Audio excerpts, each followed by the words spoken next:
Well, good evening everybody. I think I have a really nice problem for tonight. Heavily scratched, but we can do a thing or two about that. The only thing I know, it should be a Mark 11 issue. But I'm not too familiar with all the different models, all the different makes, all the different areas. Well, ready for the inside.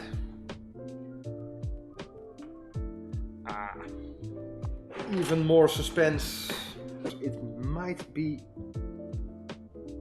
post-war. And I think we know already it is post-war. And that's simply because of the Inca block. Usually around 48. Here the central second hand with an extra tension spring. Balance moving freely.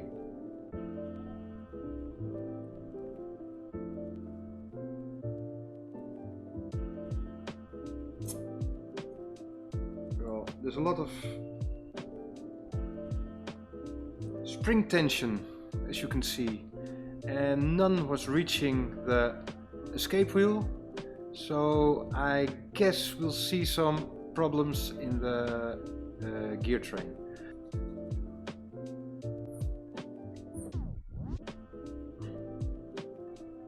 Well, first I remove the ratchet wheel, so we know for sure that there's no power left in on the gear train.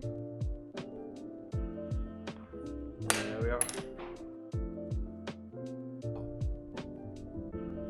Looking not too bad, but very old, well-used grease there. Well, that screw was very loose, and I think I know the reason why. We know we do have some extra work that was jammed, and half is still there. That's why I couldn't get my screwdriver in, because one half was like this, so the piece for the screwdriver was just too small. Well, we'll take care of it. And I think we have some original screws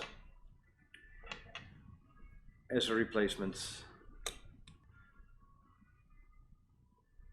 There's the heavy ring. Not to touch the hands, not to touch the dial in a very controlled way. There we are.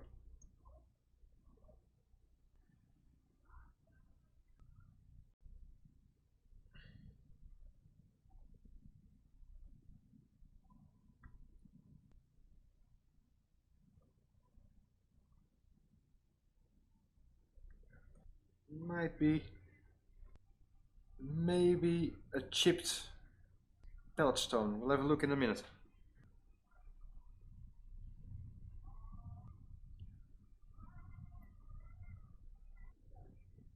Very gently pry up the pellet fork bridge.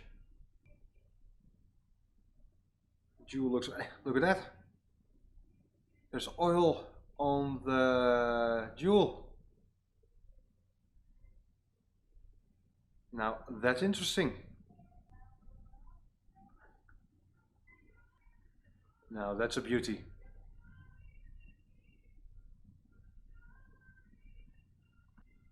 It looks like it's oil, no wear.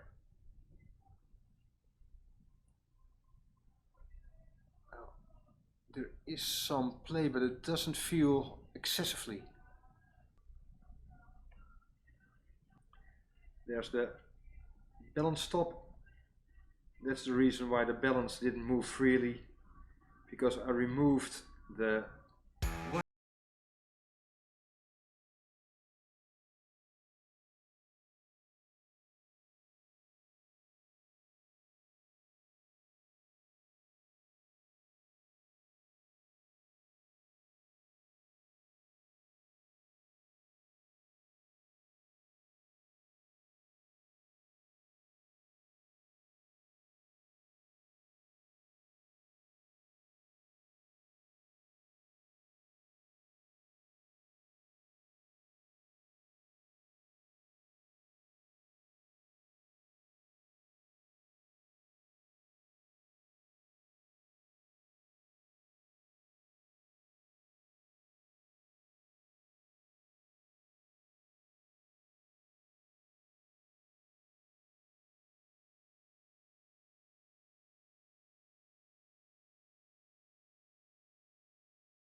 through the main plate, and then you'll see the activation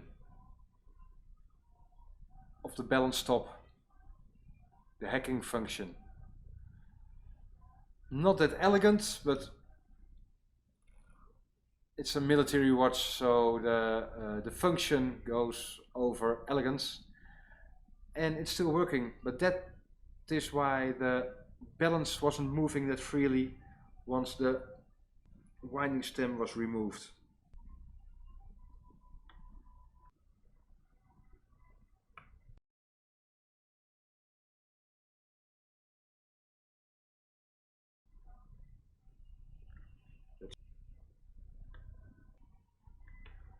So far, nothing that really stands out of being wrong with the movement. The thing we saw is it does look a bit greasy, and there was some oil on the pivots of the pallet fork, and that's usually not done. Usually this bit here of the Inca block is guarded, so it cannot fly away. It's the pivot point. Make a recess here, so you have to be very careful with the Inca block, because you can probably put in the Inca block spring without removing this whole plate. But then again, if it comes out, it's not a big deal to replace it or place it back in.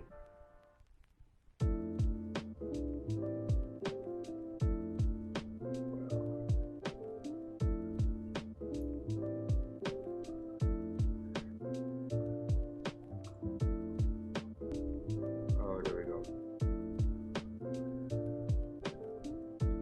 Well, that was easier than I thought. To take off the spring for the hacking function. There wasn't too much drama. And the last bit, the activator with the pivot point. Again, replace the balance wheel, and that's why I took out the hacking spring. Otherwise it will be pushing against the balance wheel, and I just like it to be freely in the movement.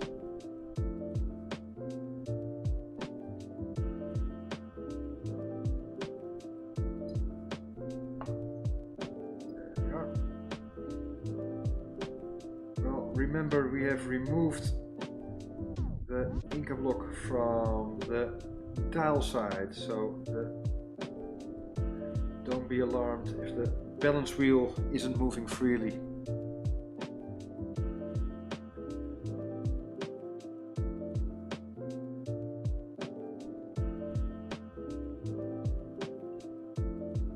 I just removed the capstone from the second-hand pinion, and here you can see the spring that's got just a bit of tension on the pinion, because there is always some play beneath in between the teeth, and if there's a slight play like this, the second hand will go moving like that. So that's why there's a small spring just pushing slightly to the pinion, so you get a nice sweep second. There we go. Well, the spring at least is an older one, so that needs to be replaced. So almost finished. Put these in the cleaning machine.